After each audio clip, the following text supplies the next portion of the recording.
Hello everyone, welcome to week 3 of MPA 594, a comprehensive exam seminar with Dr. Sundstrom. My name is Greg Zarko, and let's get started. When COVID-19 first hit, it really exposed how unprepared many businesses were to deal with this kind of pandemic, where employers were forced to send their employees home and work remotely. Seminole County was no exception, and unfortunately, when policies lightened up and employees were kind of forced to come back, many chose to retire or either move on to other jobs where they can continue working from home. This left a huge vacancy for Seminole County to fill, and unfortunately, their interview process is still very old school. It's still a lengthy process that requires multiple face-to-face interviews. And in today's world, with today's technology, it is time for Seminole County to get digital, go digital. The programs are there to implement and to lengthen, to shorten the process of an interview and to hire potential candidates in a timely manner.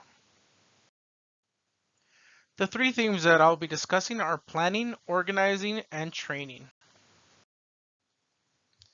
So HR manager John Cena has been given the task of implementing this new program into the HR department, and that way they can streamline the interview process and make it more efficient, be able to attract new employees and qualified employees. So the first thing he's going to do is look at Luther Gulick's POSCorp, and we're going to look into the planning. We're going to be outlining the work and establishing a draft of the things that he wants to accomplish.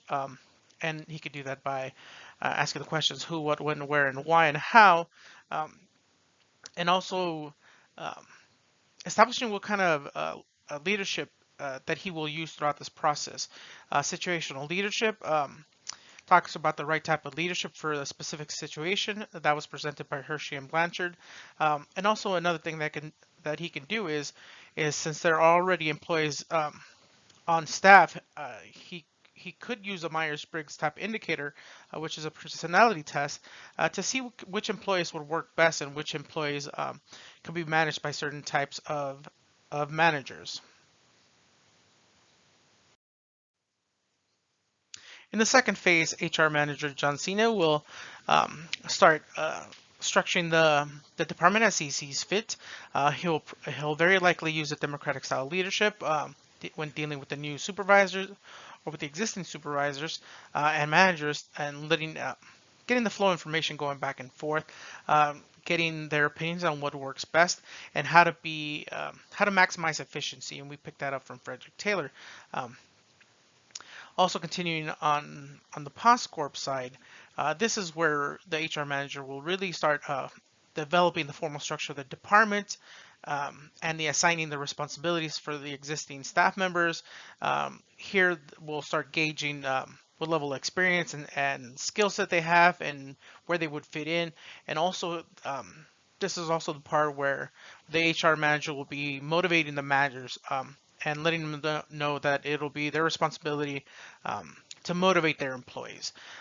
Here we'll also implement characteristics of bureaucracy. From Max Weber, we'll assign a division of labor and a span of control to make sure that each supervisor has an adequate amount of people that can control. We'll also establish the formal rules of the department along with the managerial hierarchy. That way everybody knows who they report to. And there's no confusion here as to when there's questions or issues that need to be addressed.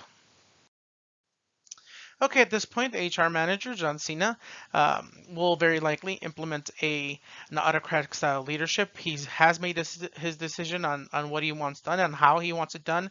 He'll pass this information on to the managers.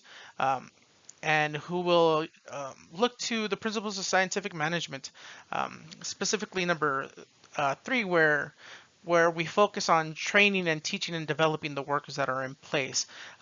The managers can also evaluate the supervisors and seeing which ones have a theory X and theory Y mentality on their employees. You might have a manager who trusts their employees more, so you might want to match up those employees that are self-motivated and go-getters to that kind of manager. That way they don't burn themselves out. Um, At the same time, they could be looking at Maslow's hierarchy of needs and seeing what actually motivates those employees. Is it the job? Is it the helping of people? Is it something like virtual theory, where doing the right thing at all times is something that really is embedded into each worker? And then we can use that to motivate them and take pages from Mary Parker Follett in order to get the very best out of them and get the make this department as efficient as possible.